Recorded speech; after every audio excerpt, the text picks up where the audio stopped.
రాయలసీమ కరువుకు శాశ్వత పరిష్కారం కనుగొనాలని చెప్పి ఒక పెద్ద ఆలోచన చేసి శాశ్వత కరువు పరిష్కారం దిశగా ఆ రోజు తెలుగంగ ప్రాజెక్టు, హంద్రీనీవా,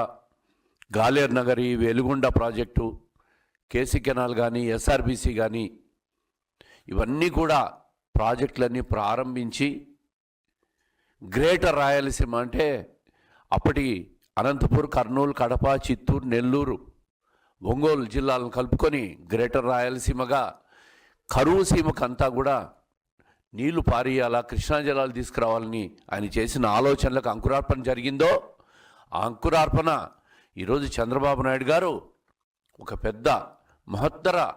ఆలోచన చేసి రాయలసీమను ఒక ఉద్యాన పంటల హబ్గా దేశంలోనే తయారు చేసే దిశగా ముందుకు పోతా ఉంది ఈ ప్రభుత్వం. దానికి తొలి అడుగులు పడబోతున్నాయనే దానికి రాయలసీమ రైతులకు అందరికీ కూడా శుభవార్త తెలియజేస్తూ ఉండా.